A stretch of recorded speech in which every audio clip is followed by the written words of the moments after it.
Greetings. Today, we delve into the deadly silence shattered by a single, relentless attack in Kyushu on the morning of July 28, 1945. A convoy of nearly 50 trucks carrying vital supplies through treacherous mountain passes was about to face a weapon unlike any other, a machine designed for devastating precision and speed. Imagine a single aircraft, a Douglas A-26B Invader, soaring at over 322 miles per hour, armed with 8 nose-mounted machine guns capable of firing nearly 9,000 rounds per minute, complemented by 6 wing-mounted guns. Within seconds, this flying artillery turned a vital Japanese supply route into a blazing inferno. How could a convoy so carefully prepared be caught so completely off guard? Why was the invader's firepower engineered to unleash such overwhelming destruction? And what happened when that relentless storm of bullets and shells hit its target? All these pieces form part of a larger chilling question. What secrets lie behind this unprecedented attack? And how did it reshape the course of the Pacific War? In this video, we will trace every step, separate fact from fiction, and reveal the shocking truth behind this fierce confrontation. The story begins right now as we uncover the deadly power of the A-26B Invader and the fate of the convoy that faced it. Kyushu, Japan, on the morning of July 28, 1945, at precisely 6 o'clock in the morning. It was a time when the air still carried a lingering chill, and a thin veil of mist clung softly to the rugged mountain landscape. Lieutenant Colonel Takashi Yamamoto, commanding the formidable 147th Transport Regiment, had no inkling that within moments, his entire convoy, consisting of nearly 50 trucks laden with vital supplies of ammunition and rice, would be irrevocably transformed into a blazing inferno by a swift and merciless attack. His convoy, snaking through the narrow mountain pass that connected the cities of Kagoshima and Miyazaki, stretched out over a length of almost 2 kilometers, its vehicles moving cautiously through the early dawn. Yamamoto believed that the early hour would afford them some measure of safety, shielding them from the relentless assaults of American fighter bombers that had been terrorizing Japanese supply routes ever since the fall of Okinawa 3 months earlier. With that hope in mind, the convoy advanced at a slow, deliberate pace, headlights turned off, engines muffled to minimize noise.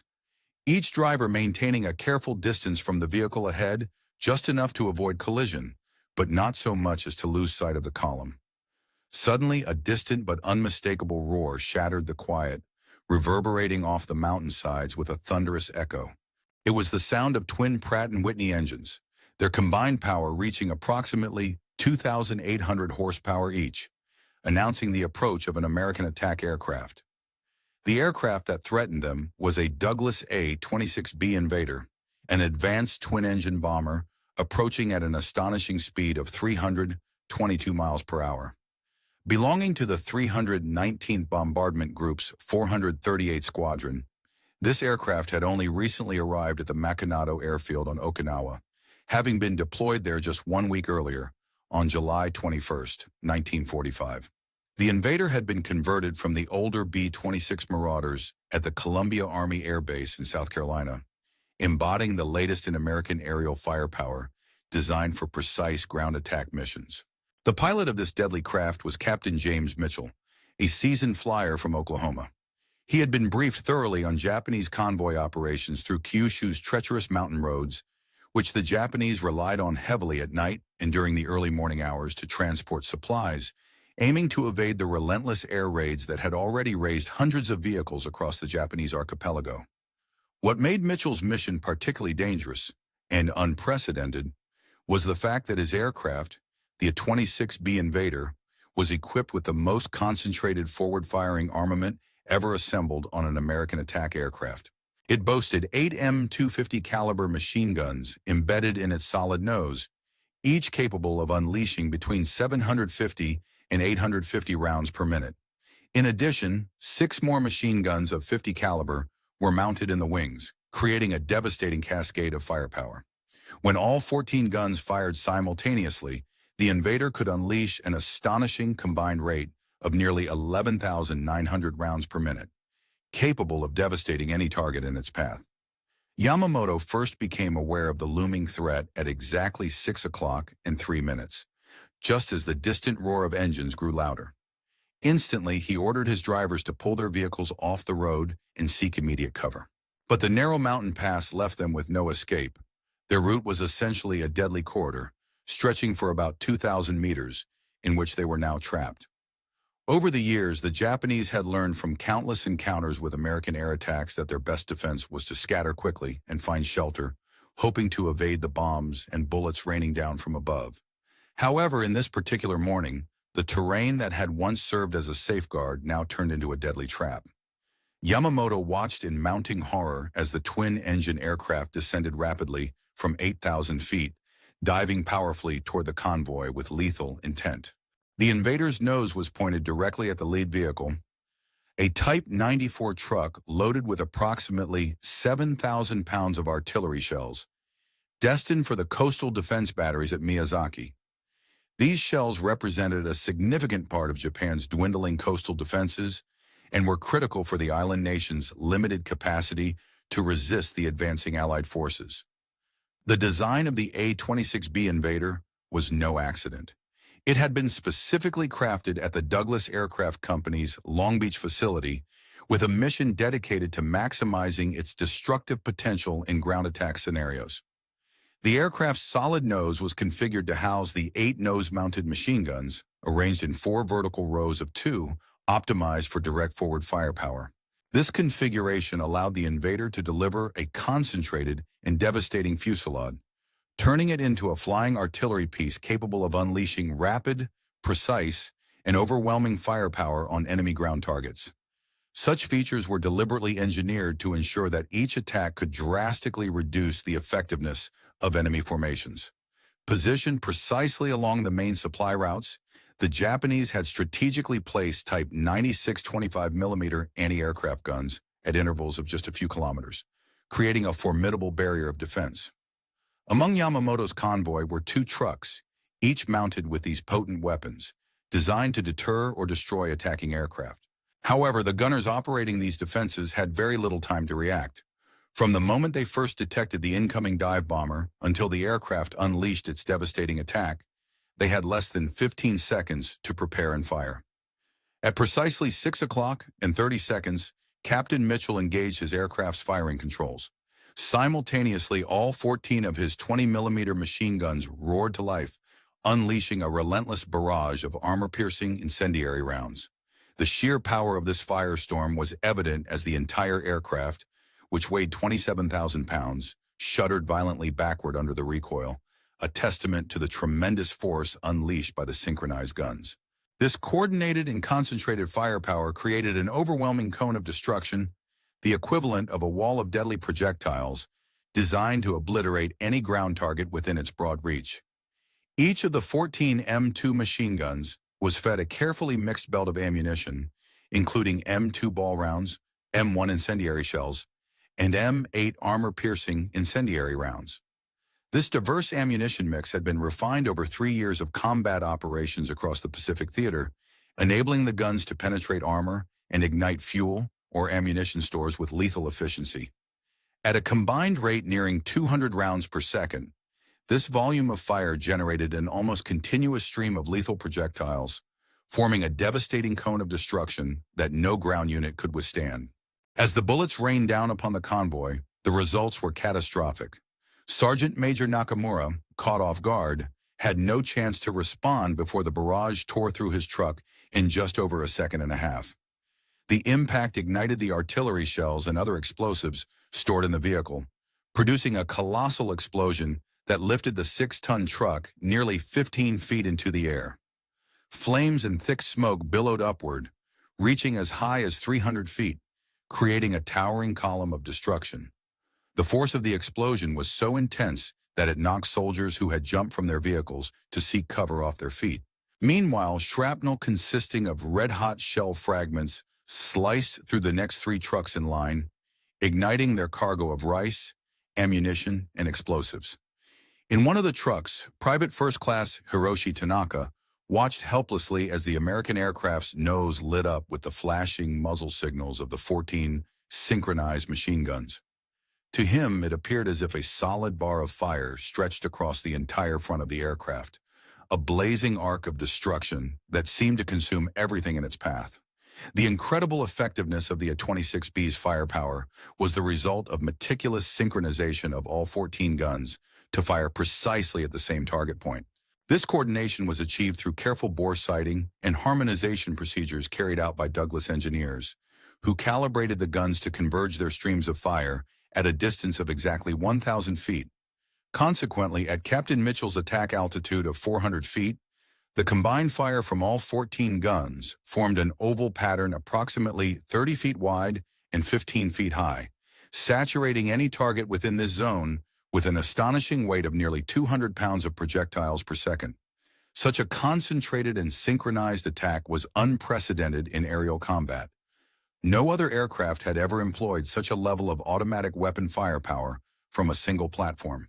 Even the formidable Republic P-47 Thunderbolt, known for its powerful 850 caliber machine guns, carried only 8 guns with a total caliber of about 850, and most American fighters in the Pacific rarely mounted more than 6 guns. Lieutenant Colonel Yamamoto, observing the devastating assault, struggled to organize a counterattack with his 2 anti-aircraft vehicles, but the sheer ferocity and precision of the American attack overwhelmed his defenses, leaving him unable to mount an effective response. The lead gun truck endured a brutal barrage, absorbing a staggering 47 hits directly into its ammunition ready racks before the crew was able to maneuver their weapon into a firing position. This relentless assault triggered a sympathetic detonation, unleashing a fiery explosion that obliterated all 4 gunners instantly. The tragedy underscored the deadly precision of enemy fire and the devastating consequences of even a moment's delay in tactical response. Meanwhile, positioned near the heart of the convoy, the second gun truck faced its own harrowing ordeal. Despite managing to fire merely 17 rounds, it was swiftly overwhelmed by a relentless barrage of enemy fire. In less than a second, precisely within approximately 0.8 seconds, bullets of 9,350 calibers tore through the gun mount, ripping apart the gunner's station and penetrating the truck's engine block. Private Yukio Sato, who was manning this defensive position, witnessed a fleeting moment of hope as the nose of the attacking American aircraft appeared to explode with a blinding flash of light. However, his relief was short-lived. His position was soon consumed in a catastrophic burst of concentrated fire, unleashed by a coordinated attack from 14 synchronized machine guns. This relentless assault rendered his position into a smoldering ruin in an instant, leaving nothing but wreckage behind. The aircraft responsible for this devastating assault was powered by twin Pratt and Whitney R-2800 double Wasp engines, each delivering an impressive 2,000 horsepower. These formidable engines propelled the Mitchell's A-26B Invader with exceptional speed and agility, enabling it to execute what American pilots called one-pass and haul-ass attacks. This tactic was a strategic innovation designed to minimize exposure to enemy anti-aircraft fire, an ever-increasing threat as Japanese defenses intensified along vital supply routes.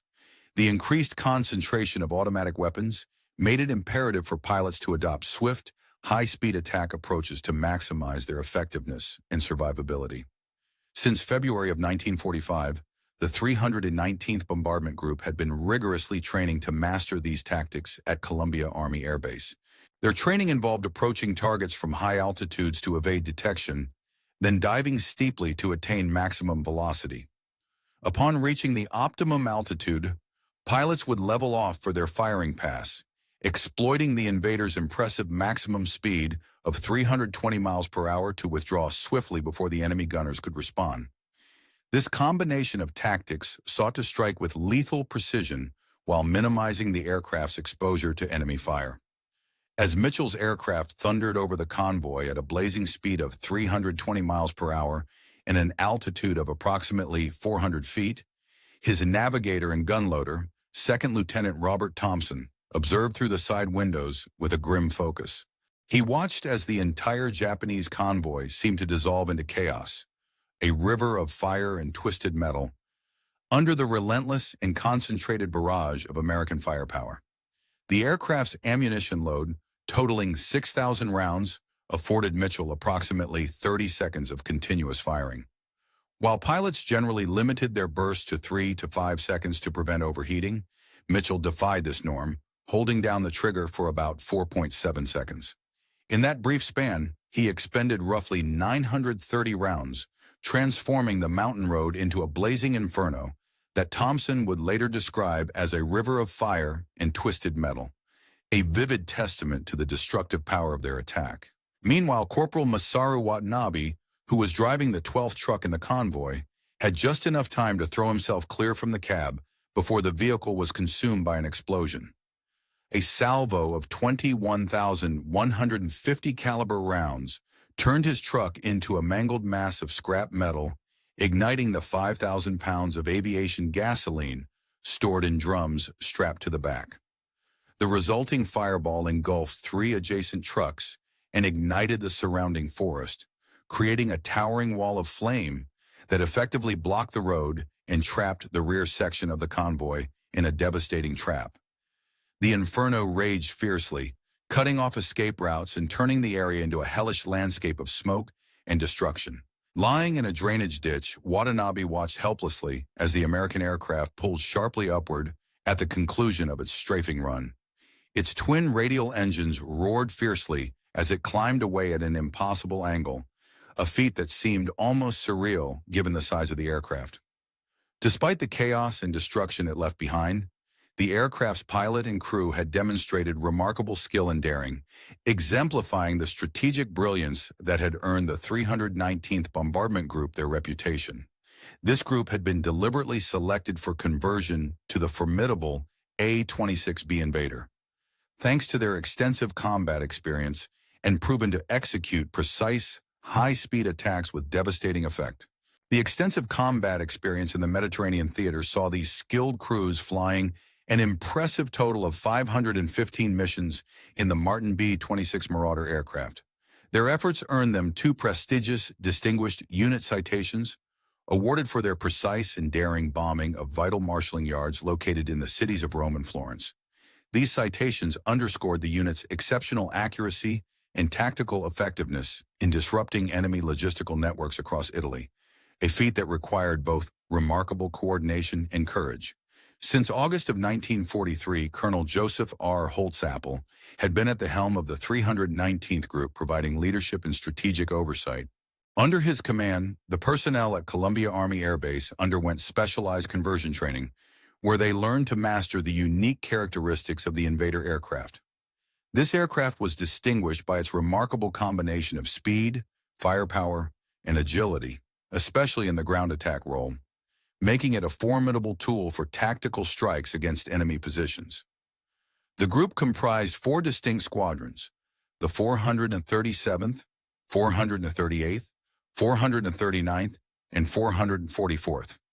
And these units had sailed from San Francisco in May of the year 1945 aboard the USS General John Pope, a formidable transport vessel. Their deployment coincided with a critical phase of the Pacific Campaign, as the Allies prepared for the imminent invasion of Japan. Arriving on Okinawa in early July, just as the tremendous buildup for Operation Olympic was underway, Lieutenant Colonel Yamamoto faced the harrowing aftermath of combat. Bleeding from multiple shrapnel wounds and partially deafened by the relentless explosions, he struggled to assess the state of his convoy amid the chaos of smoke and flames. Of the 47 trucks that had entered the mountain pass, only 8 remained operational, while 31 had been reduced to burning wreckage. An additional 8 vehicles had been heavily damaged and abandoned on the battlefield. The losses extended beyond machinery. The human toll was devastating. 143 soldiers had been killed outright, and another 87 had sustained wounds, with most of the convoy's vital cargo, ammunition, fuel, and food, completely destroyed. In a mere 4.7 seconds of intense, concentrated fire from a fleet of 14 machine guns firing 50 caliber rounds, a single A-26B Invader had effectively annihilated an entire Japanese transport regiment. The psychological impact of such a swift and devastating attack on Japanese forces was profound and far-reaching. Major General Tashiro Nagai, commander of the 57th Division in southern Kyushu, documented in his diary on July 29, 1945, that the enemy's new generation of attack bombers, armed with their concentrated forward-firing guns, had made daytime movement impossible for the Japanese. He noted that these aircraft systematically destroyed their ability to supply coastal defenses, highlighting how American air superiority, since 1943, had increasingly rendered Japanese logistical efforts futile. The arrival of the A-26B Invader, equipped with its formidable array of 14 forward-firing 50-caliber machine guns, marked a significant technological and tactical advance in ground attack capabilities, an advance the Japanese forces had not anticipated or prepared for. The technical superiority of the standard American machine gun of World War II, the 50-caliber M2/M250, provided the invader with a devastating advantage over enemy ground units. Each of these guns fired a projectile weighing about 1.7 ounces at a muzzle velocity of approximately 2,900 feet per second, delivering roughly 13,000 foot-pounds of kinetic energy to the target with each shot. The armor-piercing incendiary rounds had the ability to penetrate 1 inch of face-hardened steel at a distance of 500 yards, and upon impact, incendiary rounds ignited fuel, ammunition, and other flammable materials, causing widespread destruction. When all 14 of these weapons fired in synchronized volleys, their destructive potential was multiplied exponentially, creating a devastating wall of fire that could obliterate targets rapidly and with overwhelming force. The attack launched by Captain Mitchell on Lieutenant Colonel Yamamoto's convoy was just one among 22 missions flown by the 319th Bombardment Group during the period from July 16th to August 14th, 1945, targeting Japanese positions with relentless precision from their base on Makinado. Operating from this strategic location, the group demonstrated extraordinary skill and adaptability in their assault tactics, contributing significantly to the broader Allied effort to weaken and eventually defeat Japanese military capabilities in the final weeks of the Pacific War. On the island of Okinawa, during the intense conflict of World War II, a formidable group of aircraft known as the A-26B Invaders played a crucial role in the Allied efforts to weaken Japanese defenses and facilitate the planned invasion of Japan itself. These aircraft, with their advanced design and devastating firepower, operated across the southern regions of Japan and extended their reach into China, targeting strategic military and logistical sites such as airfields, railway yards, port facilities, and supply convoys. Their missions were carefully coordinated in anticipation of the imminent assault on the Japanese home islands, aiming to degrade their capacity to resist and to pave the way for subsequent land invasions. The proximity of Okinawa to Japan's southernmost main island, Kyushu, which lay approximately 350 miles away, was of vital strategic importance. This close distance allowed the invaders to strike deep into Japanese territory and, after completing their bombing runs, to return to their bases with ample fuel reserves. Such operational flexibility meant they could maintain extended loiter times over their target zones, enabling them to hunt for additional targets of opportunity that might arise unexpectedly during the course of their missions. This ability to linger and seek out new targets significantly increased the effectiveness of their attacks and the overall damage inflicted on enemy installations. The A-26B Invader was not only heavily armed but also well-equipped to defend itself against enemy fighters, which made it a formidable adversary in the skies. Its defensive armament included remotely controlled gun turrets mounted on the dorsal top and ventral bottom sides of the aircraft, each fitted with twin machine guns of 250 caliber. These turrets were operated by a single dedicated gunner, Sergeant Thomas Anderson, who sat in a specialized compartment situated behind the aircraft's bomb bay. Anderson's station was connected to a sophisticated periscope sighting system, allowing him to accurately track and engage enemy fighters approaching from any direction. The remote control system developed by General Electric was a technological marvel of its time. It granted Anderson the ability to smoothly follow moving targets as they crossed the upper and lower hemispheres of the aircraft's defensive coverage.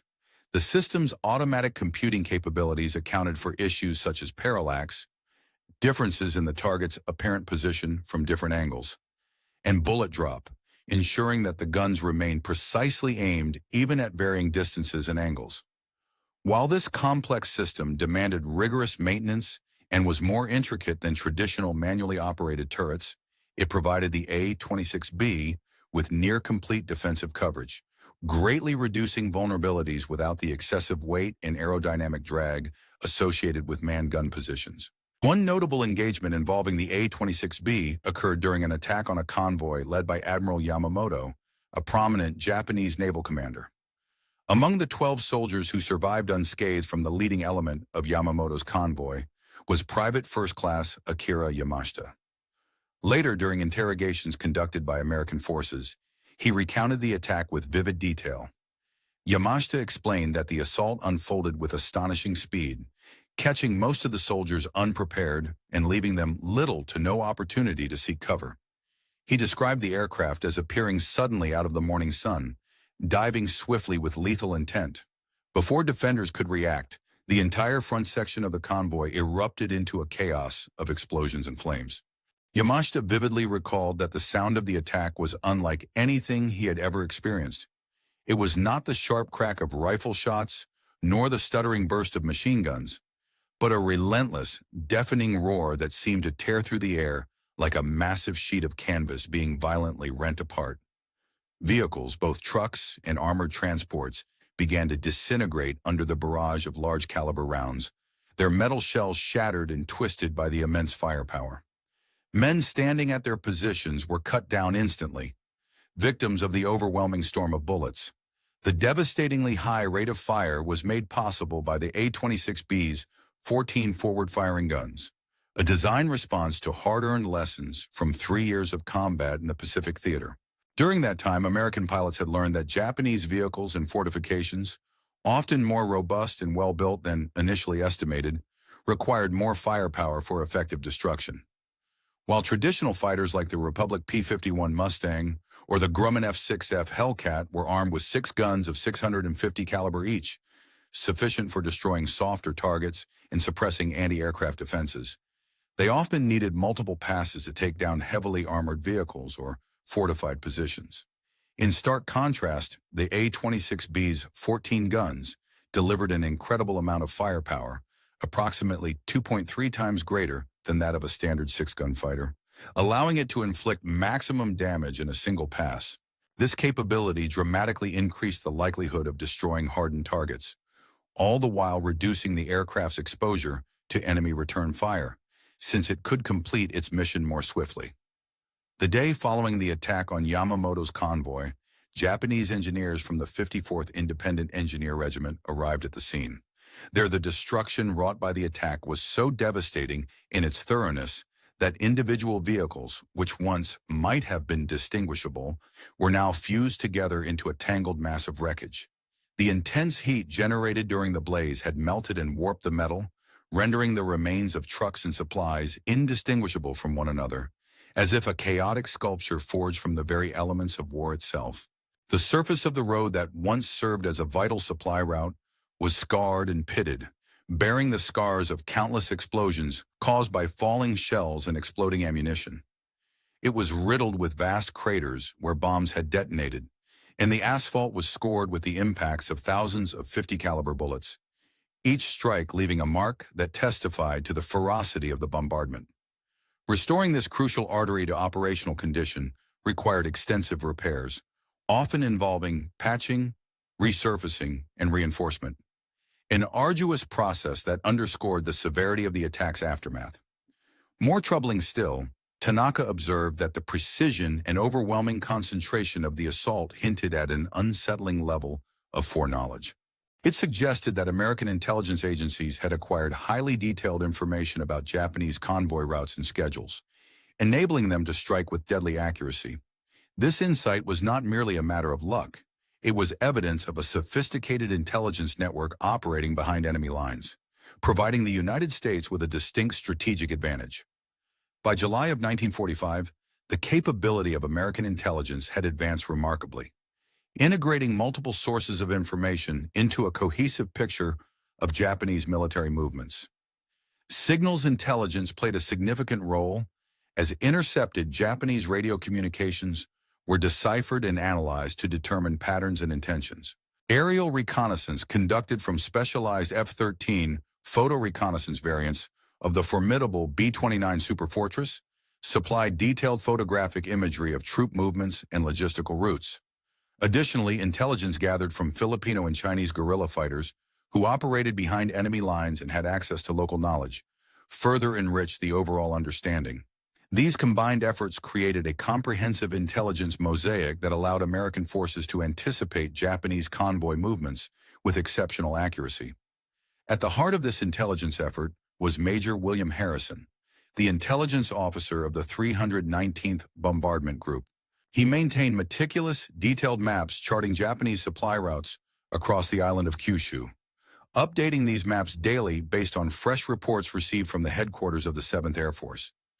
This continuous flow of information enabled American planners to predict the timing and location of Japanese convoys, pinpointing their most vulnerable moments for attack. Such precise intelligence meant that American air power could be directed with remarkable efficacy, striking decisively where the enemy was least prepared. As the combat operations against Japan extended over the course of 3 weeks prior to the nation's surrender, the tactical advantages of the new aircraft, the A-26B Invader, became increasingly evident. The aircraft distinguished itself through its superior speed, boasting a high cruising velocity of approximately 322 miles per hour, significantly faster than the earlier A-20 Havoc, which cruised at about 275 miles per hour. This increased speed meant that Japanese anti-aircraft gunners had far less time to detect, track, and engage the attacking aircraft, reducing their chances of a successful hit and increasing the invader's survivability during missions.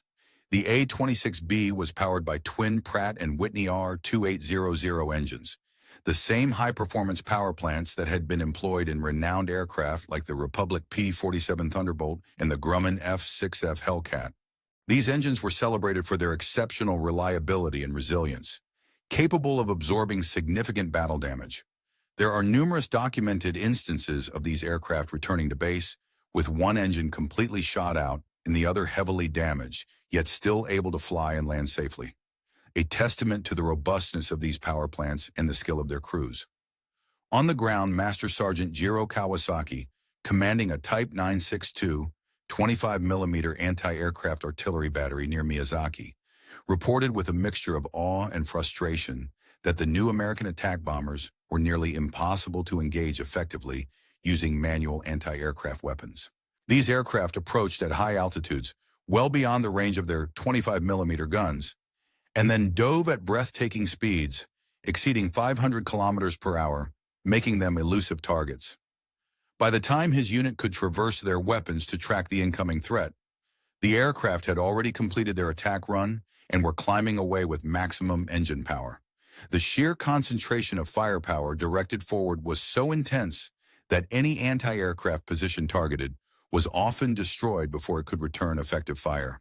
The psychological impact of these attacks was profound.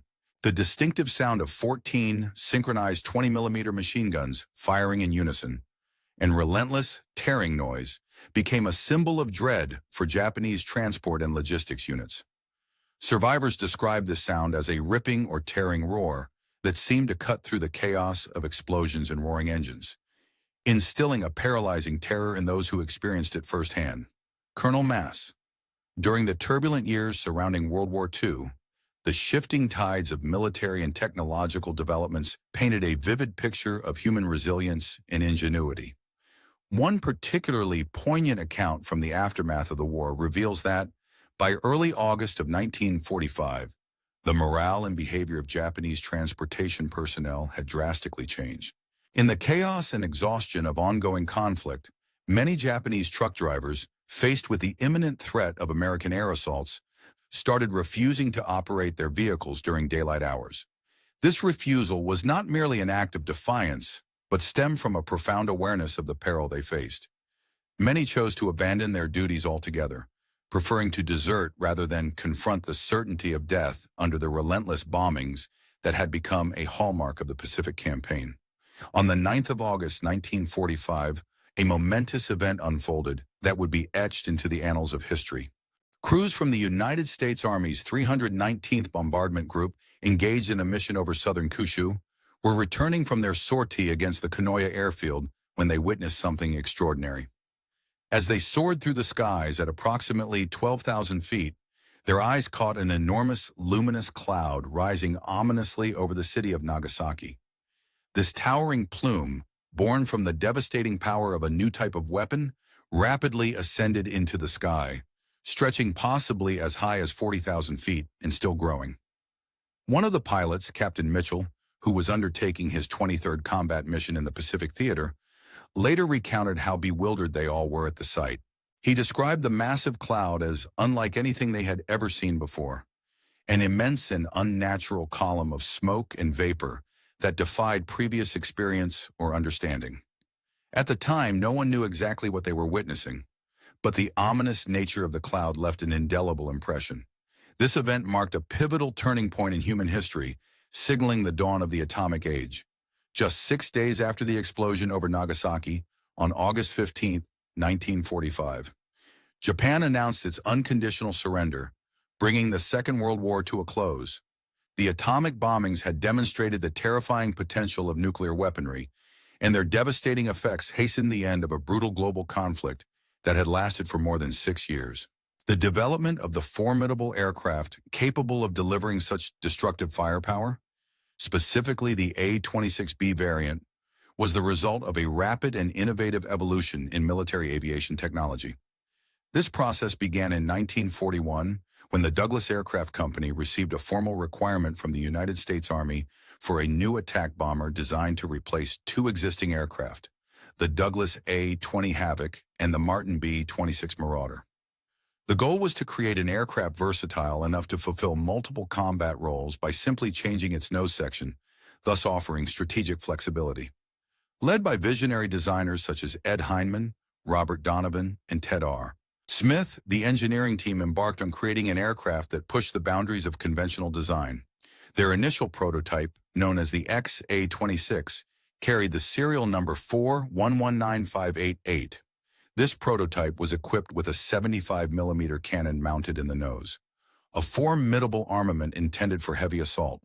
However, during testing, the team discovered that the slow rate of fire, combined with frequent jamming issues, rendered this configuration impractical for the fast-paced, low-altitude attack missions characteristic of Pacific Theater operations.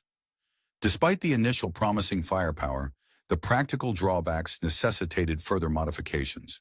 Subsequent trials involved experimenting with different combinations of weapons, notably 37mm cannons and 50 caliber machine guns, mounted in various configurations.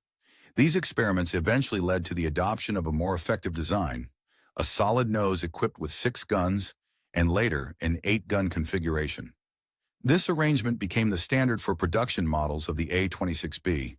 The 8-gun nose, introduced with Production Block 51, constructed at Douglas's Long Beach facility, represented the culmination of engineering efforts to maximize firepower within the aircraft's aerodynamic and weight limitations.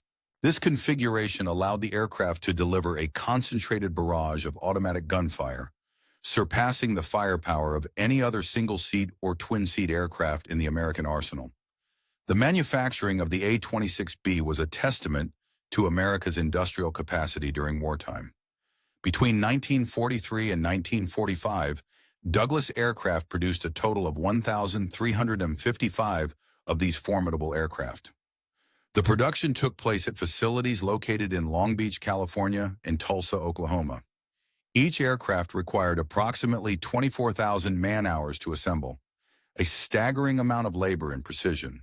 The 8-gun nose assembly alone demanded meticulous boring and alignment of hundreds of components, including the gun mounts, ammunition feeds, and spent cartridge ejection systems. The guns were arranged in 4 vertical pairs, carefully spaced and aligned to prevent interference and ensure maximum firing efficiency.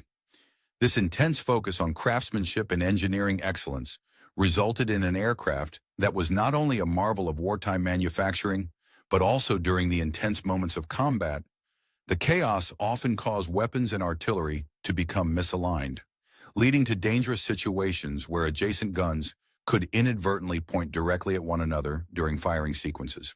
Such incidents underscored the complexities and risks inherent in battlefield coordination, especially when rapid fire and high-pressure conditions were at play.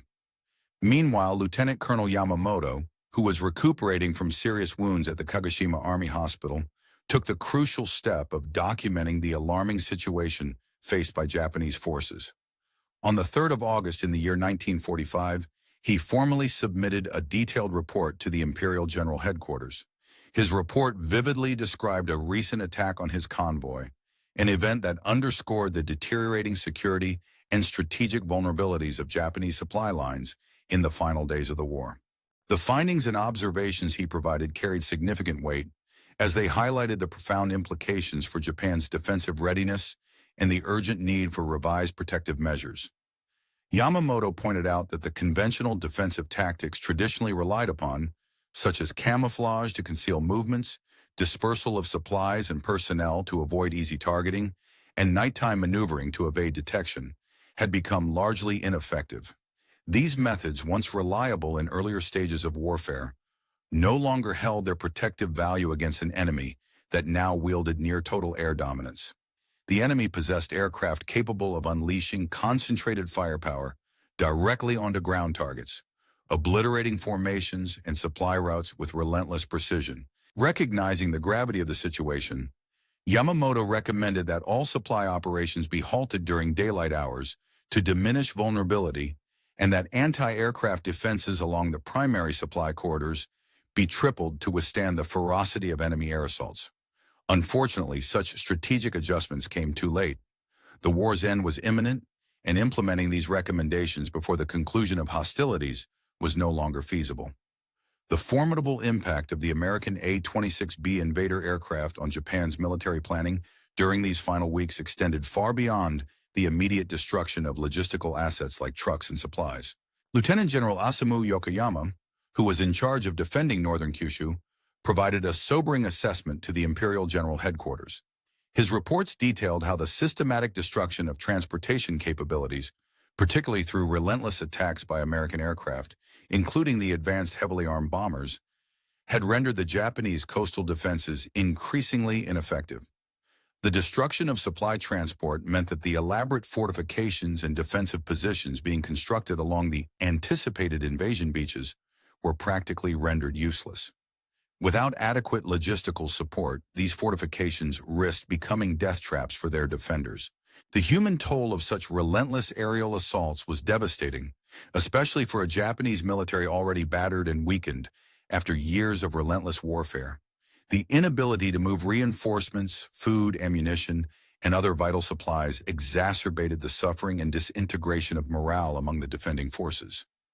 The attack on Yamamoto's convoy exemplified this brutal reality, with the casualties among Japanese troops and civilians alike reaching staggering proportions. Medical Officer Captain Hiroshi Nakamura, tending to the wounded from the attack on July 28th, reported that injuries caused by .50 caliber bullets were particularly harrowing. These high-velocity rounds inflicted catastrophic tissue damage, often necessitating traumatic amputations of limbs to save lives. Furthermore, the incendiary qualities of armor-piercing incendiary rounds used by American aircraft inflicted severe burns on many casualties. These devastating burns, combined with blast injuries and heavy blood loss, frequently proved fatal before victims could receive adequate medical care. The technological superiority of the American A-26B Invader aircraft, armed with such devastating weaponry, was only one facet of the overwhelming material and technological advantage held by United States forces during the closing months of World War II. By July of 1945, the United States Army Air Forces had positioned an immense aerial force within striking range of the Japanese home islands. This force included more than 7,000 combat aircraft, a truly formidable fleet. Among these were the 692 B-29 superfortresses dedicated to strategic bombing missions aimed at crippling Japan's industrial and military infrastructure. Additionally, the fleet comprised over 1,000 P-51 Mustangs and P-47 Thunderbolts, primarily tasked with escorting bombers and attacking ground targets, and the specialized A-26B Invader aircraft of the 319th Bombardment Group, designed for precision ground attack missions. In stark contrast, the Japanese were left with fewer than 5,000 aircraft of all types, many of which were being deliberately held in reserve for kamikaze attacks against the anticipated Allied invasion fleet. The technical advantages possessed by the American forces, including the superior armament like the N/M250 caliber machine gun that contributed significantly to the effectiveness of the A-26B Invader, had decisively shifted the balance of aerial power.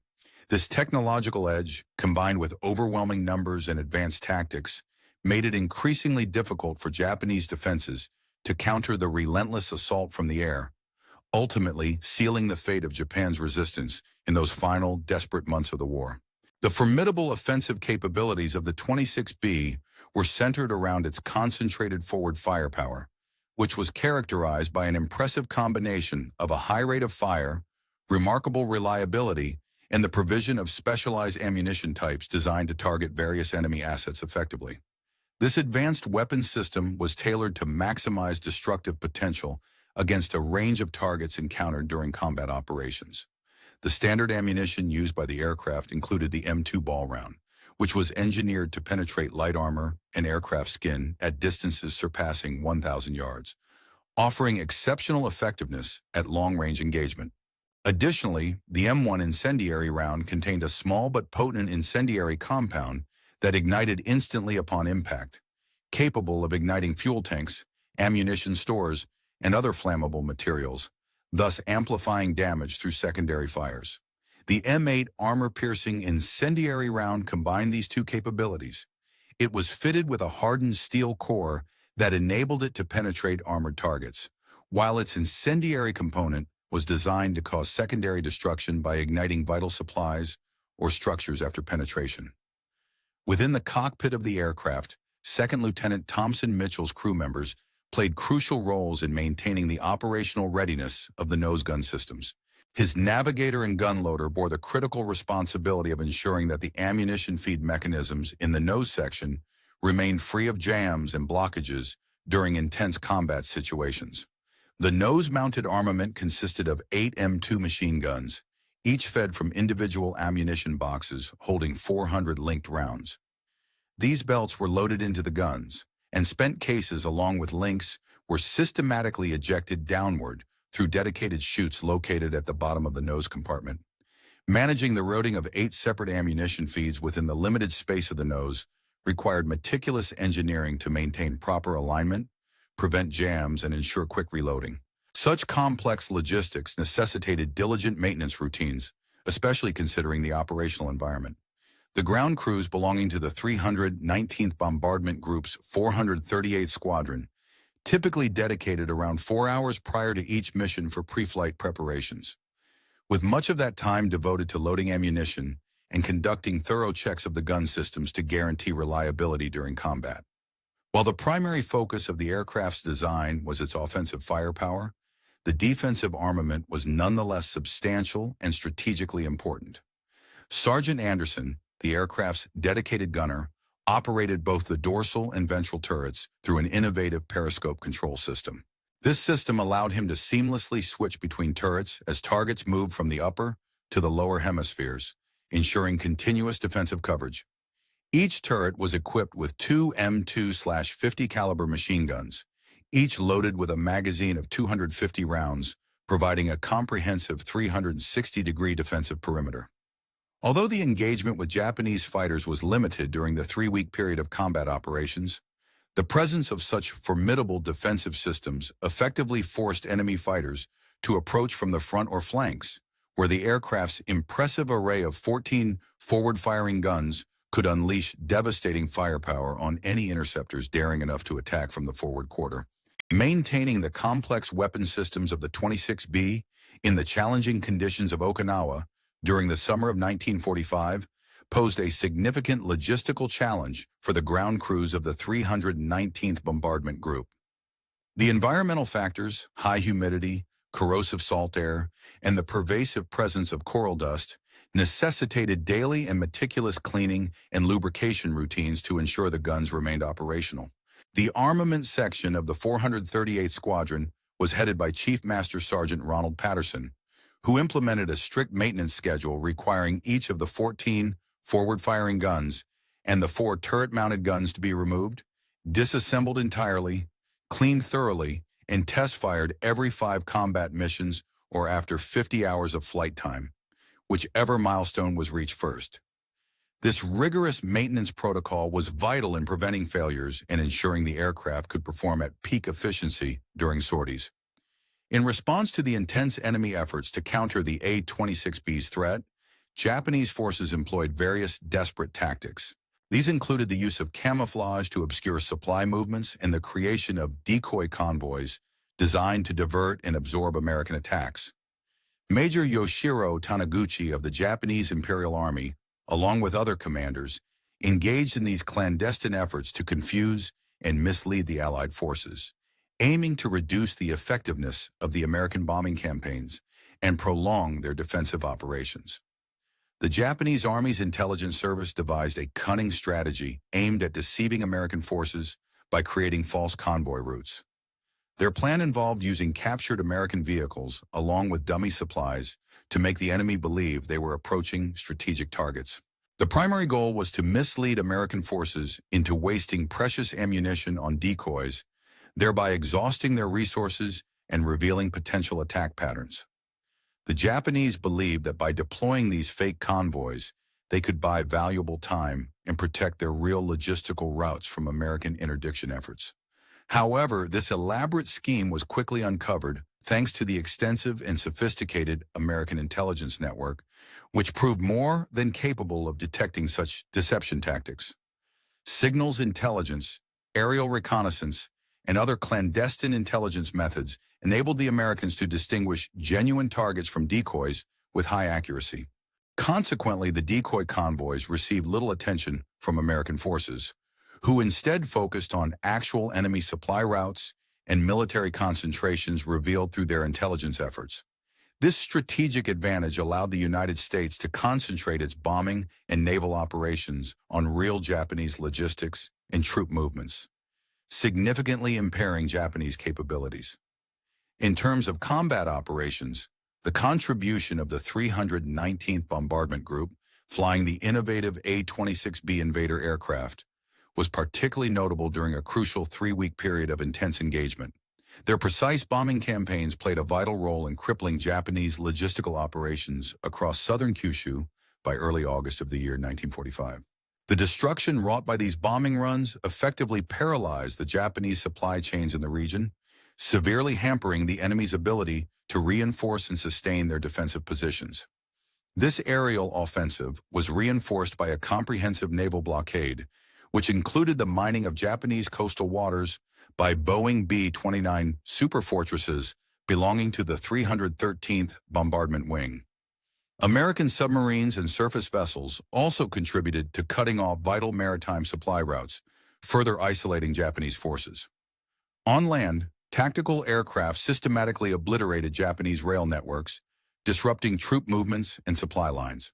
The combined effect of these interdiction efforts, mining, submarine warfare, aircraft strikes on railroads, and interdiction of road transport, culminated in the complete severance of Japanese logistical links, effectively isolating their defensive positions from any meaningful source of reinforcements or supplies. Among the technological innovations incorporated into the A-26B Invader was the K-14 gun sight, an advanced gyroscopic computing device that automatically calculated the lead angle necessary to accurately hit moving targets.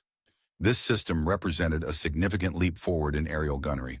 Captain Mitchell, like most of his fellow A-26B pilots, discovered that the K-14 gun sight was most effective when engaging targets moving predictably along roads or railway lines, where the sight's computer could precisely forecast the future position of the target based on current speed, heading, and the aircraft's own flight parameters.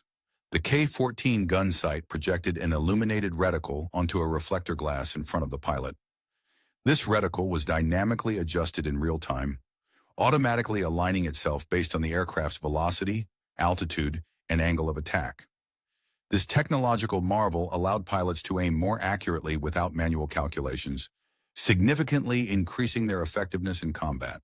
By mid-1945, the combat experience accumulated by American pilots had given them a decisive tactical edge over their Japanese adversaries.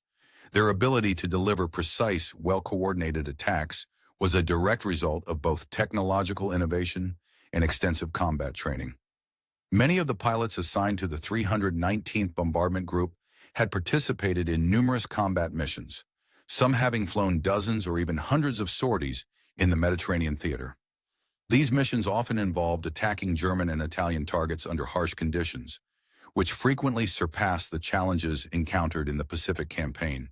The rigorous training they received at Columbia Army Air Base equipped them with the skills necessary to execute complex attack profiles with remarkable precision.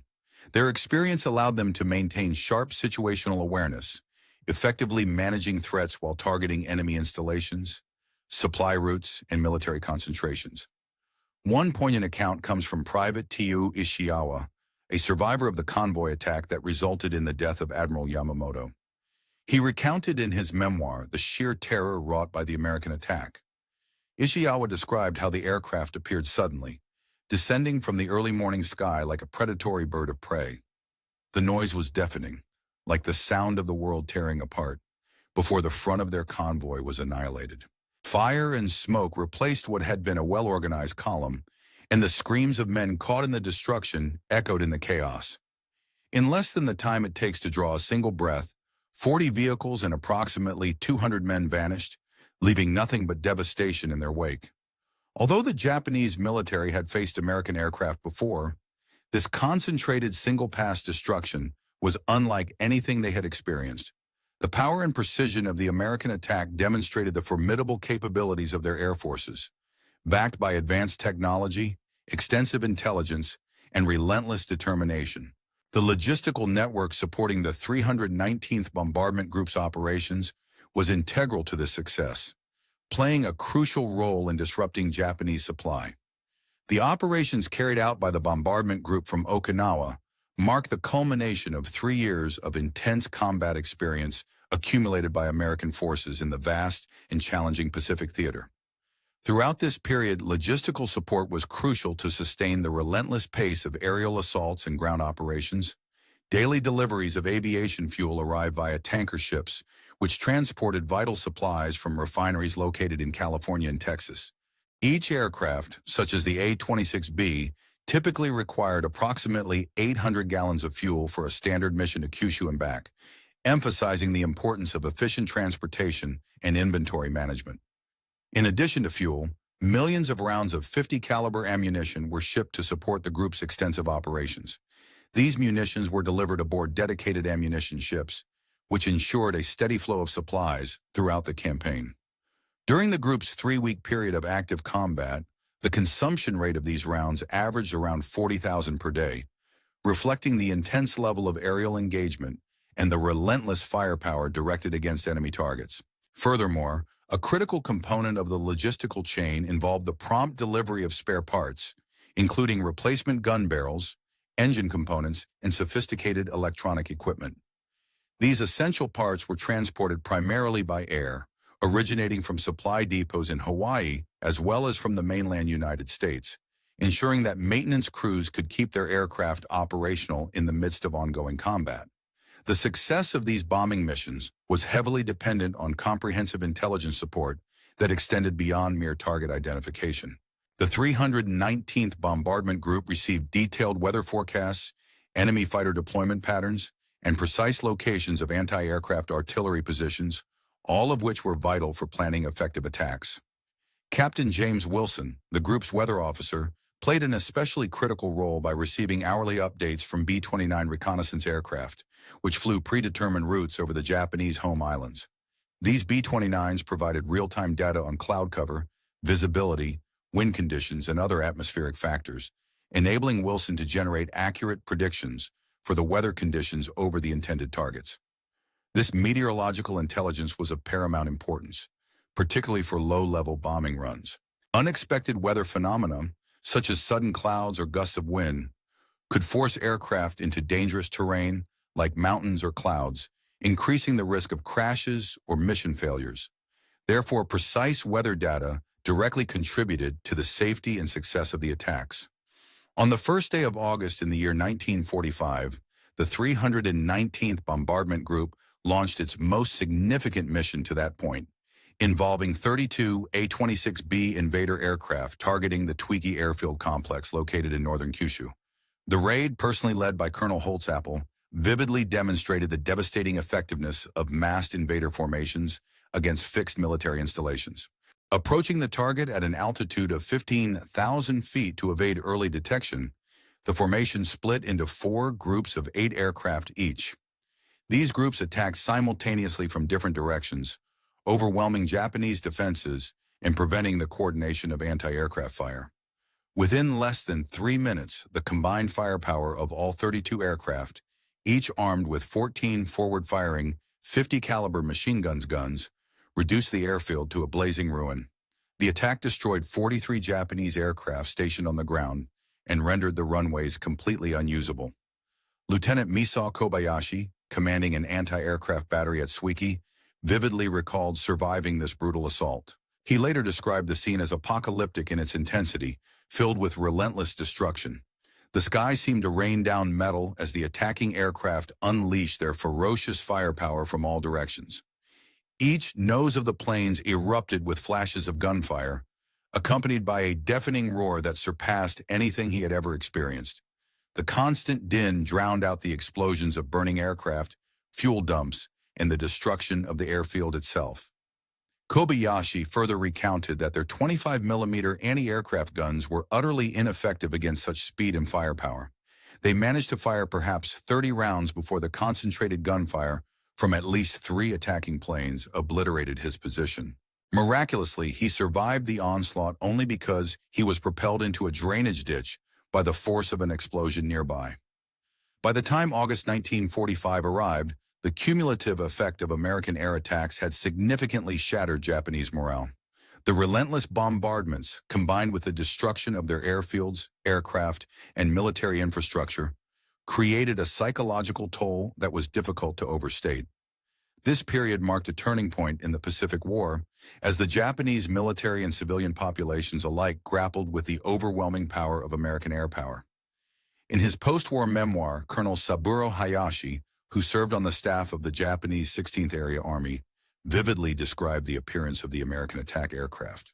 He noted that the sight and sound of the relentless, coordinated assaults left a profound impression, symbolizing the decisive and destructive nature of the final phase of the conflict.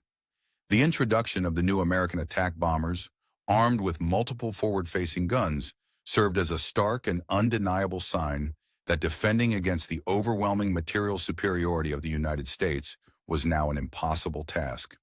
These aircraft, with their formidable armament and advanced design, symbolized a turning point in aerial warfare, leaving little room for hope among those defending against them. Our soldiers, already physically frail from malnutrition and plagued by diseases that sapped their strength, found their morale shattered entirely when they witnessed entire convoys of supplies and equipment being obliterated instantaneously by a single enemy aircraft. The horror of such destruction, occurring within moments, was a brutal reminder of how helpless they had become in the face of technological and logistical supremacy. In the months leading up to this, many soldiers began to voice openly their thoughts of surrender, an idea that, just half a year earlier, had been considered utterly unthinkable among even the most resigned or defeated soldiers. The technological marvel that was the A-26B Invader exemplified the advancements that contributed to this shift. Its design was not merely about its impressive array of guns. Rather, it was about how the aircraft's very structure was engineered to withstand the brutal realities of combat.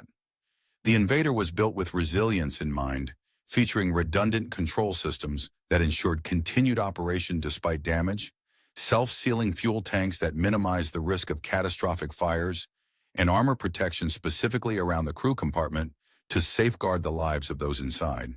The pilot's position was strategically shielded behind a sizable 64-pound armor plate capable of stopping even the devastating rounds fired from 50-caliber machine guns. The aircraft's cockpit windows, made of armored glass, provided essential protection against shell fragments and shrapnel, adding another layer of defense. Furthermore, the twin-engine configuration of the Invader was a critical aspect of its survivability. If one engine was damaged, the aircraft could still return to base on the remaining engine.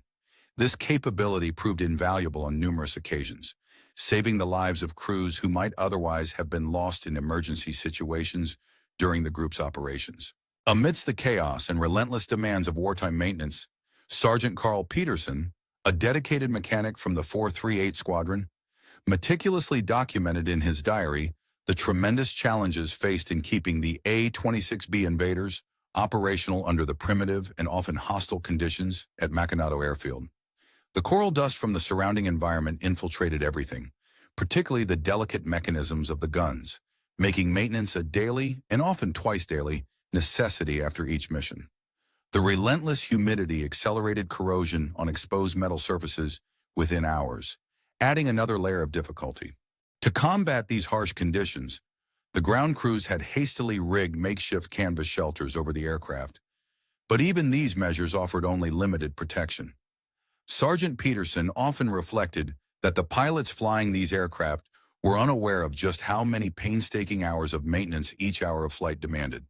Despite the primitive state of technology compared to later standards, the electronic and radar systems installed aboard the A-26B Invader represented the cutting edge of 1945's military technology. Among these was the N/APN-1 radar altimeter, a device that provided precise altitude measurements during low-level attacks, an essential feature for maintaining the correct attack profile while avoiding treacherous obstacles on the ground. This instrument allowed the pilots to execute their missions with greater accuracy and safety.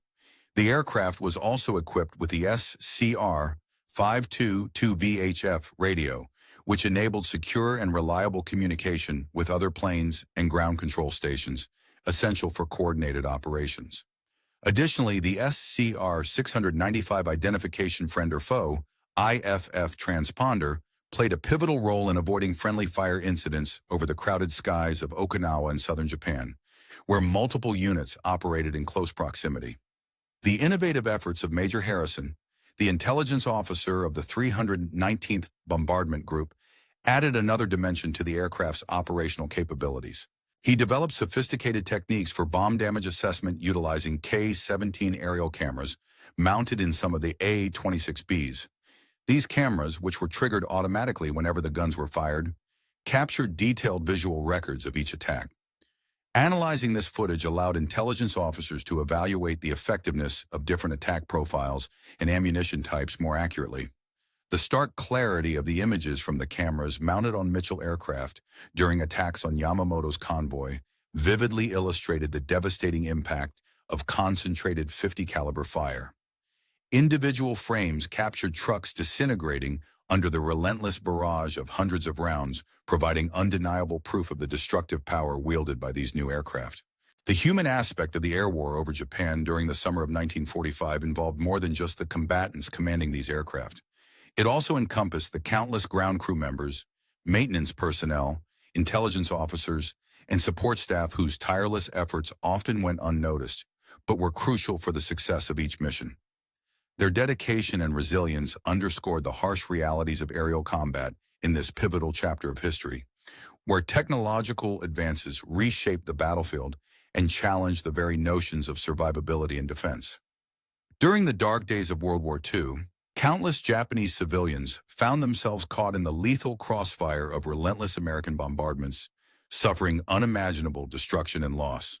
One poignant account comes from Mrs. Akiko Tanaka, a humble farmer's wife living in close proximity to a mountain pass where the convoy of the infamous Japanese Admiral Yamamoto was tragically destroyed. She vividly recalled that the sounds of the attack were nothing short of terrifying, an unending thunderous roar that seemed to echo endlessly through the mountains. This deafening noise was soon drowned out by the deafening blasts of explosions and the searing heat of the fires that erupted around her. The forest where she lived burned fiercely for 3 days, casting an ominous glow across the landscape, while the acrid, suffocating smell of death and decay lingered in the air for weeks afterward. In the aftermath, rescue teams and villagers combed through miles of debris, discovering bodies scattered indiscriminately, a number so vast that some victims had been incinerated beyond recognition, making identification impossible. The elderly residents of the region, overwhelmed by the scale of destruction, described the scene as if the demons of hell had been unleashed upon their land, a vivid metaphor that underscored the horror they witnessed. Meanwhile, across the skies, American aircraft and their crews demonstrated formidable technological advancements that transformed aerial combat. Among them was Technical Sergeant David Murphy, the dedicated crew chief responsible for maintaining what he proudly called the finest A-26B Invader in the entire squadron. To Murphy, the aircraft was more than just a machine. It was a complex marvel of engineering, with an intricate assembly of guns and systems tightly packed into a sleek, aerodynamic frame. The nose guns in particular demanded meticulous attention, needing constant adjustment to ensure perfect alignment and flawless operation.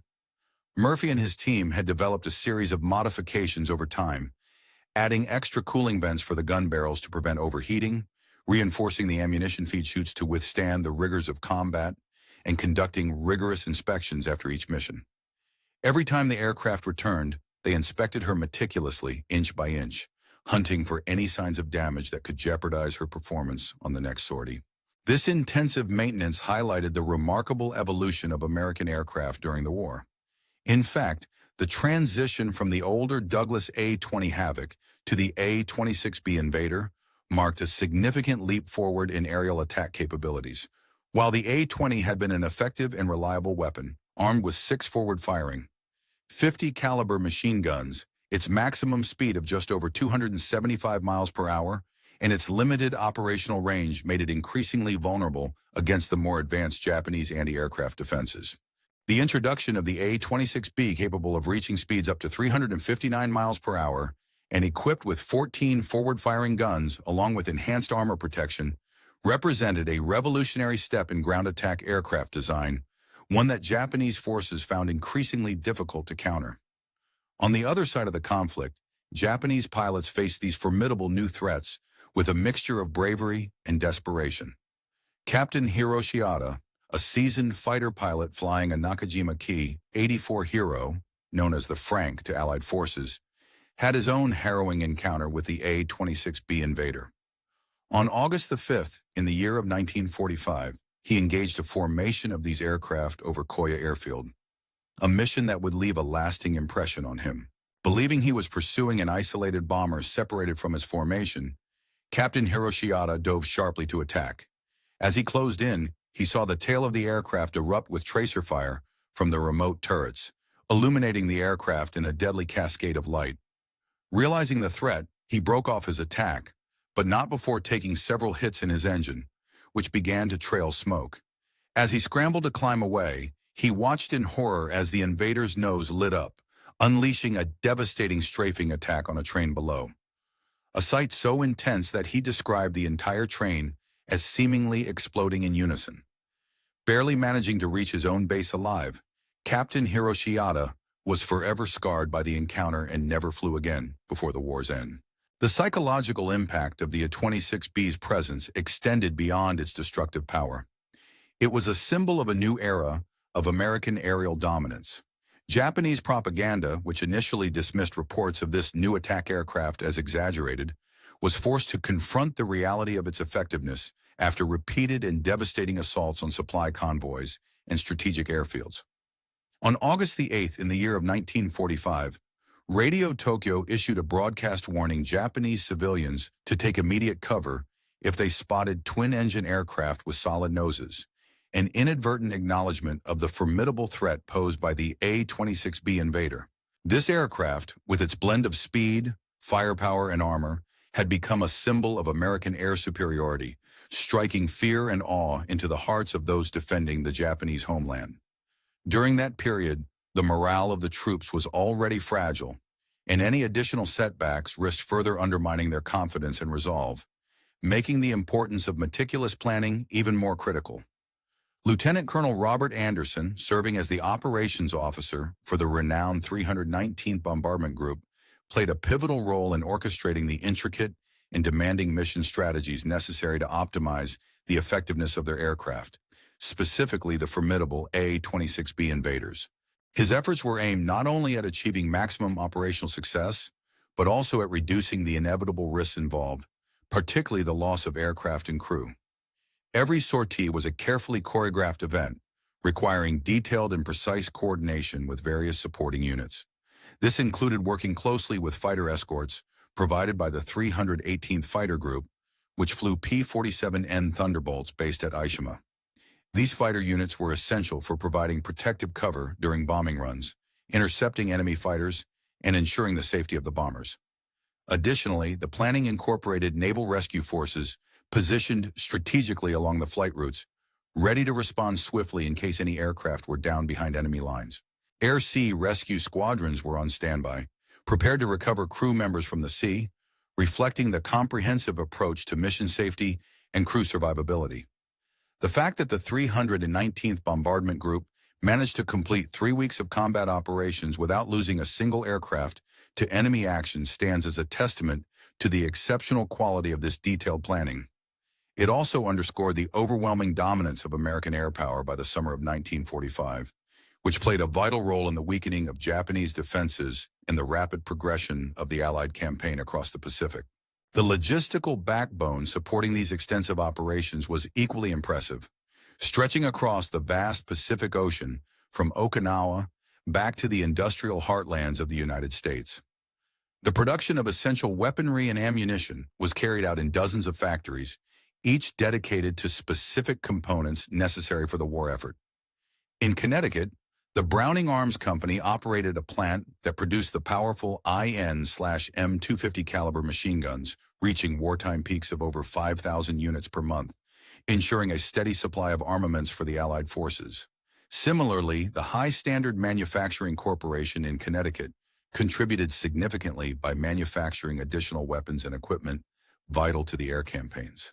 On the ammunition front, production lines at the Frankfurt Arsenal in Pennsylvania and the Lake City Ordnance Plant in Missouri were responsible for manufacturing the billions of rounds of ammunition consumed by American aircraft operating across the Pacific Theater.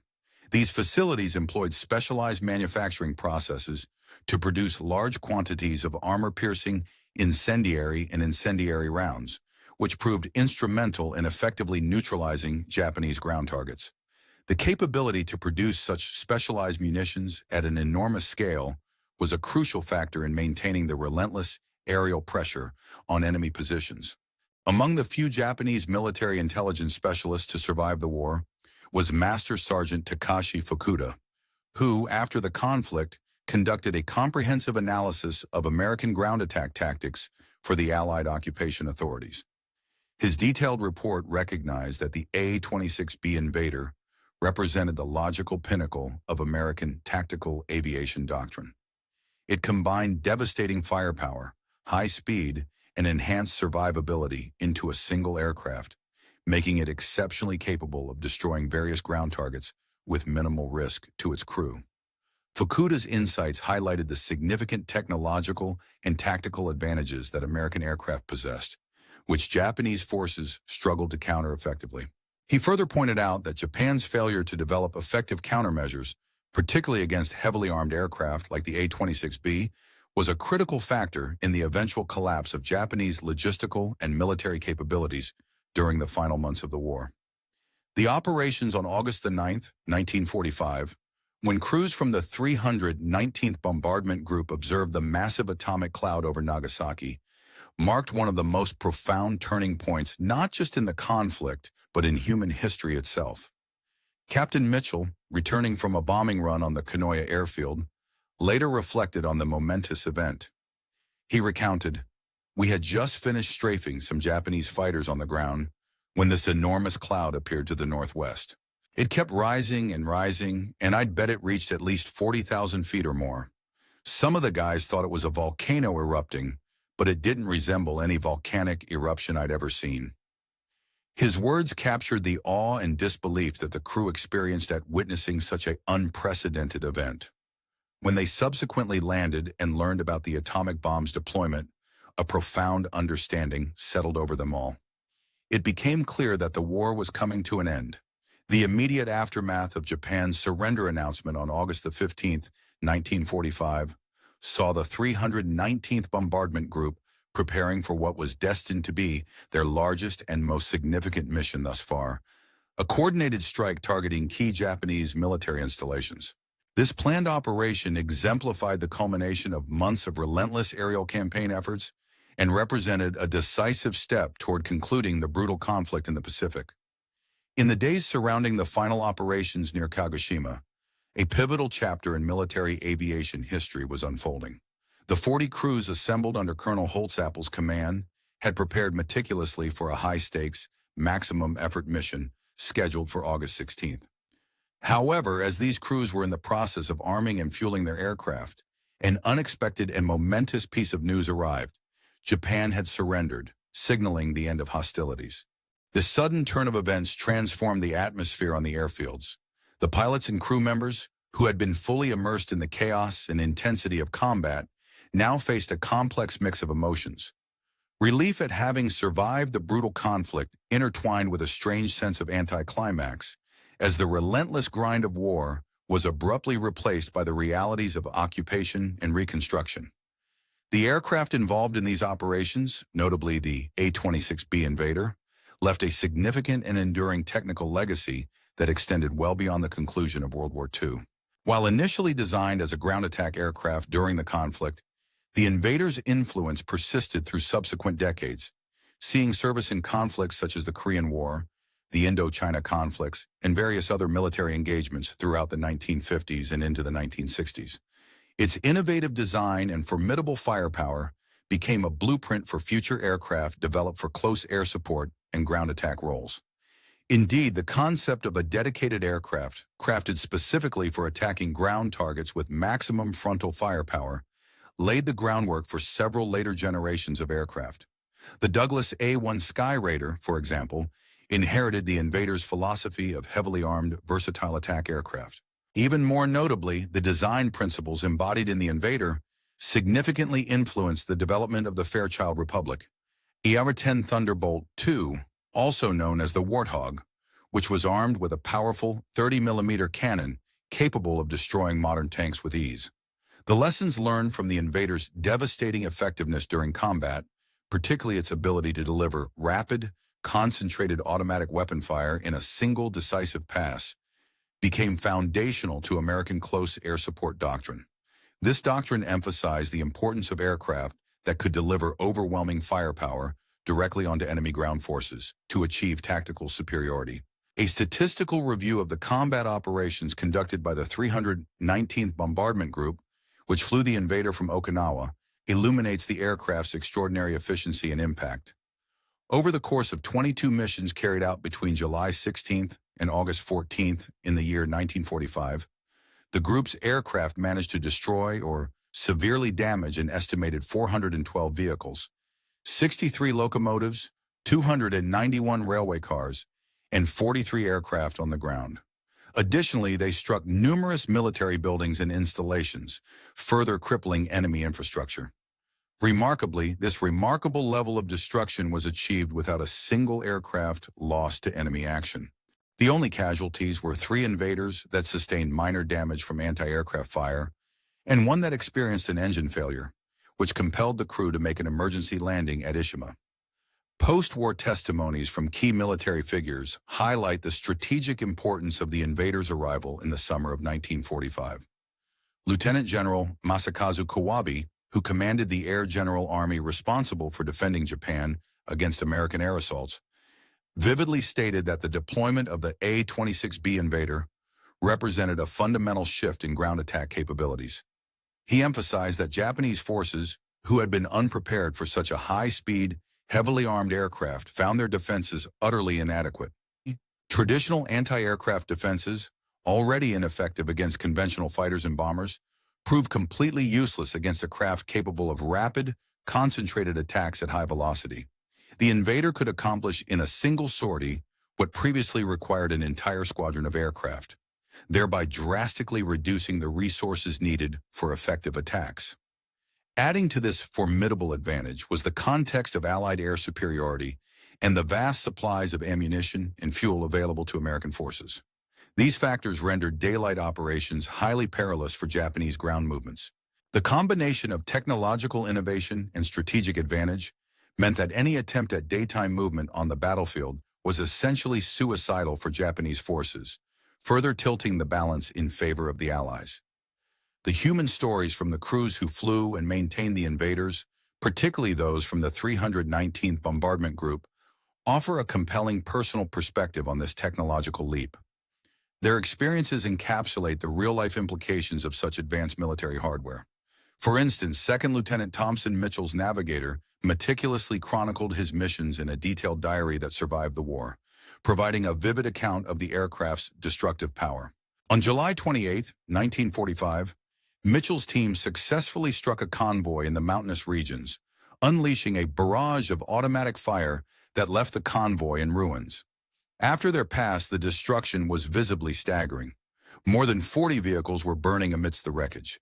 The concentrated firepower of the invader, combined with the crew's precision, created a scene of utter devastation, underscoring the aircraft's role as, from the array of 14 forward guns on our aircraft, there was a remarkable sight, an unbroken stream of tracer rounds hurtling through the air, seemingly extending like fiery fingers, reaching out to make contact with whatever target we had set our sights upon. It was a formidable display of firepower, one that struck a sense of dread in the hearts of our enemies. The Japanese defenders, caught in the midst of this relentless barrage, found themselves with no real chance to mount an effective response. This was war in its most brutal form, harsh, unforgiving, and often devastating. But it was clear that we were delivering a far more potent punch than we were receiving in return. Behind the scenes, the ground crews serving the 319th Bombardment Group faced their own set of daunting challenges. Operating from the recently seized Japanese airfield of Makanado, they had to contend not merely with the intricacies of maintaining the advanced A-26B aircraft, but also with the logistical hurdles posed by their environment. The coral runway surfaces, although functional enough for aircraft takeoffs and landings, generated clouds of coarse, abrasive dust that quickly wore down engines and filters, necessitating frequent replacements to keep the planes in fighting shape. Water, a vital resource for cooling the aircraft's engines during ground operations, was in scarce supply, compelling the engineers to devise an elaborate system of pipes, tanks, and pumps to recycle every drop of this precious liquid. Power for maintenance was supplied by portable generators that hummed tirelessly day and night, their constant noise adding to the cacophony, an unending background hum of activity and urgency that characterized the busy airfield. Among those on the ground was Private First Class Kenji Morimoto, one of the few survivors among the anti-aircraft crews tasked with defending against the relentless assaults of the A-26B. His perspective offered a rare and poignant insight into the aircraft's combat effectiveness. Morimoto recounted that the Japanese soldiers had trained extensively over the years to counter American aircraft, but nothing in their experience had prepared them for the lightning-fast speed and overwhelming firepower of these new bombers. They would suddenly materialize from the skies, diving down at velocities that outpaced their gunfire's ability to track and intercept. The wall of deadly fire emanating from the aircraft's nose guns would annihilate anything in its path long before the anti-aircraft guns could even be aimed. Morimoto vividly described how, in his own gun emplacement, he was the sole survivor after a single strafing run, emphasizing the ferocity and destructive capability of the attack. The psychological toll on these defenders was profound. Many gunners, overwhelmed by the sheer speed and destructive force of the attacking aircraft, abandoned their posts in fear and dismay whenever the bombers appeared.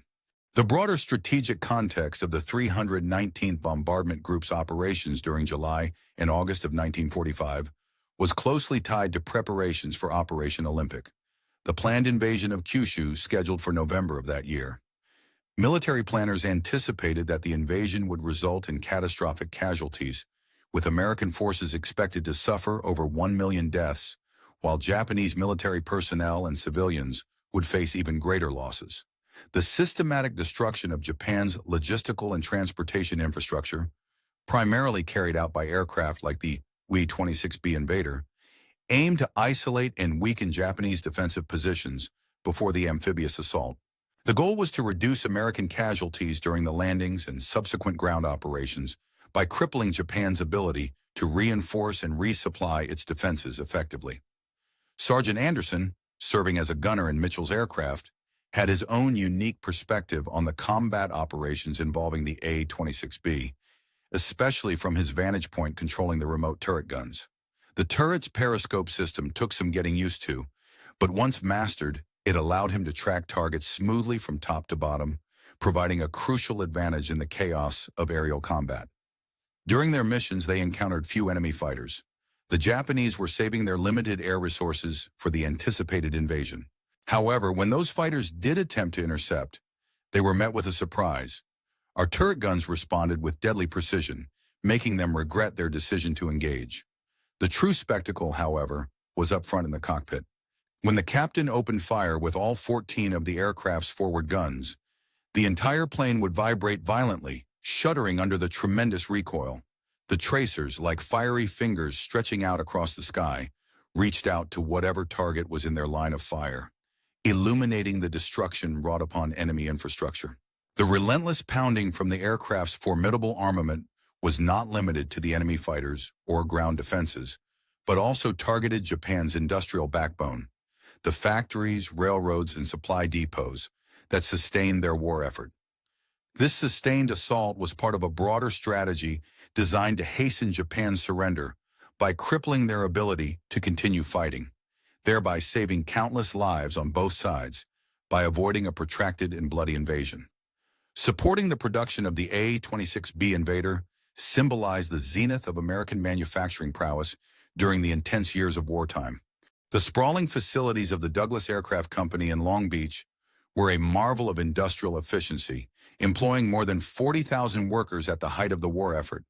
These workers operated diligently across 3 continuous shifts, around the clock, tirelessly working to fulfill the overwhelming demand for aircraft. The assembly line dedicated to the A-26B was an engineering feat in itself, stretching nearly a quarter of a mile and segmented into specialized stations, each tasked with installing specific components such as engines, armament systems, electronics, and control mechanisms. Every stage of assembly was meticulously orchestrated to ensure seamless integration of parts, reflecting the importance placed on quality and performance. At every step along the line, rigorous quality control inspectors examined each rivet, wire, and component with unwavering precision. Their meticulous inspections guaranteed that every aircraft reaching combat units met the strict standards necessary for survival amid the chaos of war. These standards were not merely bureaucratic requirements, but vital safety protocols that could mean the difference between life and death in combat zones. Meanwhile, across the Pacific, Colonel Tetsuo Yamamoto, a staff officer at the Imperial Japanese General Headquarters, analyzed the repercussions of American air assaults on Japanese defensive strategies in a comprehensive post-war report. Although he was not related to the convoy commander, his insights provided a detailed understanding of how the relentless aerial bombardments affected Japanese military planning. The relentless destruction of Japan's transportation infrastructure by American aircraft, especially the newly introduced heavily armed attack bombers released in the summer of 1945, severely hampered Japanese ability to carry out coordinated defensive operations.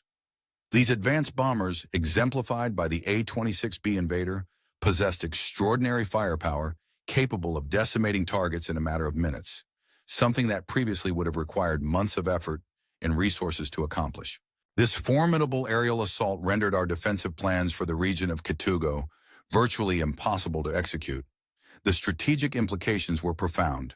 Without the ability to move reserves, ammunition, or supplies efficiently, our carefully prepared beach defenses risked becoming isolated pockets of resistance that could be systematically destroyed.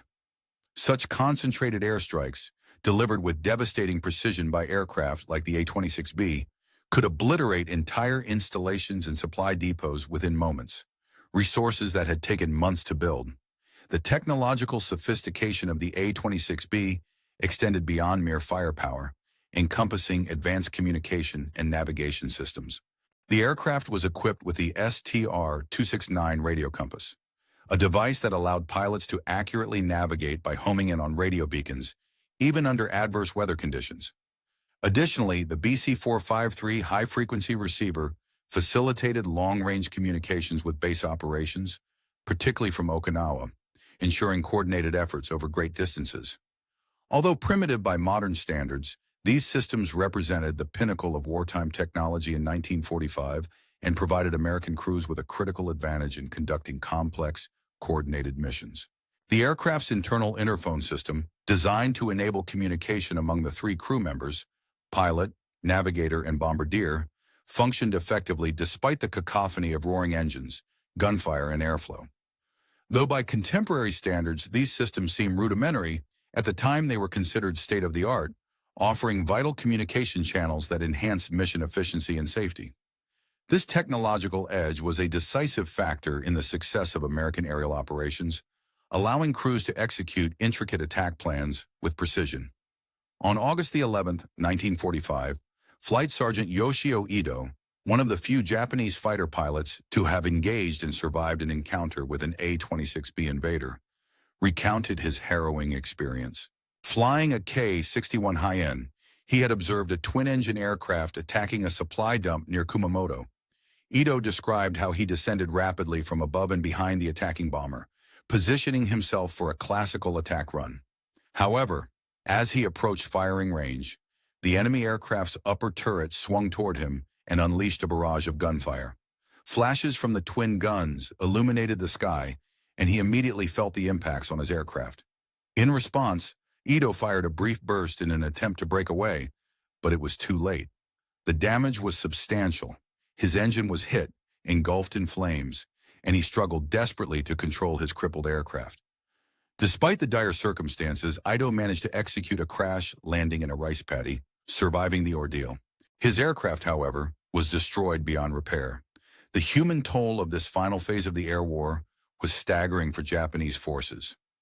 Medical records from military hospitals in Kyushu vividly documented the grave injuries inflicted by 50 caliber weapons, traumatic amputations, extensive tissue damage, and other severe injuries that often resulted in fatalities or lifelong disabilities.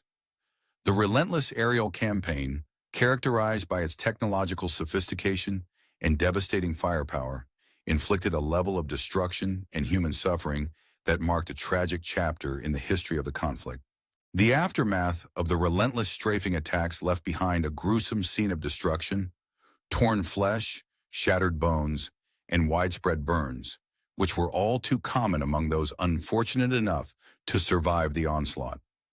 The battlefield was a landscape of suffering, where the toll of intense combat was painfully evident in the injuries inflicted on both soldiers and civilians alike. In the chaos, many survivors bore the scars of violent encounters, their bodies ravaged by the ferocity of the assault. Dr. Akira Suzuki, who served as the chief surgeon at the Kagoshima Army Hospital, observed that the injuries inflicted by the large-caliber bullets used in these attacks were far more devastating than those caused by smaller firearms. These wounds often resulted in catastrophic damage to limbs, necessitating urgent amputations to prevent the spread of infection and to save the lives of the wounded. The hospital, already strained by the continuous influx of casualties from aerial assaults, found its supplies of essential medical items, morphine for pain relief, antibiotics to combat infection, and blood plasma to stabilize the wounded, quickly depleted. As a result, many injured individuals suffered in agony, receiving inadequate care simply because the hospital lacked the resources to provide sufficient treatment. In the final days before Japan's surrender, the 319th Bombardment Group undertook one last mission, an aerial reconnaissance flight carried out on August the 14th in the year 1945. The purpose of this flight was to scout for any signs of Japanese military activity that might suggest continued resistance to the surrender order. Captain Mitchell, commanding his aircraft on what would be his final combat mission of the war, led a small formation of 4 A-26B invaders into a low-altitude sweep over southern Kyushu. The crew was on high alert, prepared to engage any hostile forces that might be encountered along the way. However, their scouting mission found no resistance. Instead, they observed only deserted airstrips, empty roads, and scattered wreckage from previous attacks, a silence that marked the end of Japan's resistance. The conflict that had claimed millions of lives across the globe was finally approaching its conclusion. A significant factor in bringing the war to an end was the technological advantage held by the Allied forces, exemplified by aircraft like the A-26B Invader. Post-war evaluations by the United States Strategic Bombing Survey highlighted the critical role played by tactical aircraft in disrupting Japanese logistics and transportation networks. Specifically, the study emphasized that aircraft equipped with multiple forward-firing weapons, such as the A-26B armed with a formidable complement of 14 50 caliber machine guns, proved remarkably effective at destroying enemy convoys and railway traffic. These attacks were characterized by their efficiency, often requiring only a single pass to inflict maximum damage, thereby minimizing risk to the attacking aircraft and its crew. The concentrated firepower concentrated in a single, well-executed burst considerably reduced the aircraft's exposure to anti-aircraft fire, while ensuring the destruction of critical targets. This tactical approach, centered on precise and overwhelming firepower, would leave a lasting imprint on American military aviation doctrine for decades to come. The destruction of Lieutenant Colonel Yamamoto's convoy was a prime example of this method's effectiveness, an event that extended its influence beyond the immediate tactical outcome. The systematic targeting and destruction of Japanese logistical supplies, encompassing trucks, trains, and supply lines, forced Japanese military commanders into agonizing decisions. With their transportation network crippled, they faced a stark choice: either divert forces to defend the coastlines against an impending invasion, or attempt to hold interior positions with dwindling reserves. The destruction of 47 trucks in a mere 4.7 seconds, unleashed by a single burst from an A-26B's 14 guns, was not merely a loss of vehicles. It symbolized the collapse of Japan's ability to sustain its military operations, effectively immobilizing its forces and preventing them from mounting effective responses or reinforcing vulnerable positions. Meanwhile, across the Atlantic, Squadron Leader Frank Mitchell of the Royal Air Force, who had been attached to the 319th Bombardment Group as an observer, offered an outsider's perspective on the effectiveness of American ground attack tactics. The formidable firepower delivered by the A-26B Invader was nothing short of extraordinary. In Europe, the Typhoon fighter bomber, equipped with a powerful 420mm cannon, was considered heavily armed and highly effective. Yet, Mitchell noted, the Invader's 14 50 caliber guns delivered a level of devastation that surpassed even the most formidable European aircraft, capable of unleashing destruction on a scale that was both impressive and devastating. The sheer volume of firepower, combined with the precision and speed of these attacks, marked a significant evolution in aerial warfare, one that would influence military strategies for years to come and demonstrate the profound impact of technological superiority in shaping the outcome of the conflict. The formidable aerial capabilities demonstrated by the A-26B Invader during the final months of World War II showcased a remarkable evolution in military aviation, particularly in terms of firepower and tactical effectiveness. This aircraft was engineered to deliver concentrated, overwhelming force with exceptional precision, making it a formidable tool for ground attack missions. The American military strategy of employing rapid, decisive strikes, delivering a torrent of destructive firepower in a single, well-coordinated pass, proved highly effective in reducing aircraft casualties, while simultaneously maximizing damage to enemy targets. This approach was not only a testament to the power of modern technology, but also a reflection of accumulated combat experience, which informed tactical innovations. The lessons learned from years of bitter combat in the Pacific Theater played a key role in shaping the development of the A-26B Invader. Over 3 grueling years, American forces had come to understand deeply the critical importance of speed, firepower, and survivability when engaging in ground attack operations. Each enhancement made to the aircraft was driven by combat realities, from the upgrade of the canopy, which provided better visibility, to the synchronization of a formidable 14-gun armament system. Every modification addressed specific shortcomings that had been exposed during actual battles. The culmination of these improvements resulted in an aircraft ideally matched to its primary mission, neutralizing Japanese ground forces with lethal efficiency while minimizing risk to its crew. The A-26B's design allowed it to strike with devastating accuracy, often destroying large enemy formations in a matter of seconds. As the sun dipped below the horizon on August 15, 1945, a historic date marking the official end of hostilities in World War II, The personnel of the 319th Bombardment Group gathered at Maconato Airfield. Their gathering was a mixture of solemn remembrance for fallen comrades and a celebration of survival amidst the chaos of war. Remarkably, during their intensive 3-week operational period with the A-26B, the group did not suffer any combat-related fatalities, a testament to the aircraft's resilience and the skill of its pilots. However, the unit's prior campaigns in the Mediterranean had already claimed the lives of friends and colleagues, leaving a lasting impression of the war's brutal reality. The distinctive design of the A-26B Invader, characterized by its solid nose lined with multiple gun barrels, had proven to be one of the most effective ground attack aircraft of the entire conflict. Its formidable armament, comprising 14 forward-firing machine guns and additional cannons, enabled it to obliterate entire Japanese columns in a single, devastating strafing run. The brief but impactful combat career of the A-26B in the Pacific Theater underscored the terrifying efficiency of modern warfare technology. In just 22 missions over a span of 3 weeks, a single group operating these aircraft managed to inflict damage and destruction that in previous wars would have required the deployment of large armies and extensive resources. The sheer concentration of firepower, delivered with surgical precision at high speed, represented a revolutionary leap in tactical air power, one that Japanese forces, despite their valiant resistance and unwavering resolve, found nearly impossible to counter. One striking example of this overwhelming superiority was the destruction of Lieutenant Colonel Yamamoto's convoy, which was annihilated in less than 5 seconds by a single A-26B aircraft. The burning wreckage that resulted stood as a powerful symbol of how technological advancements in aviation could decisively shape the outcome of conflicts. This incident, along with many others, underscored the fact that the modern battlefield had been irrevocably transformed by the capabilities of aircraft like the Invader. Their ability to deliver rapid, concentrated firepower with exceptional accuracy played a crucial role in bringing World War II to its swift and decisive conclusion, leaving a lasting legacy of innovation in military aviation.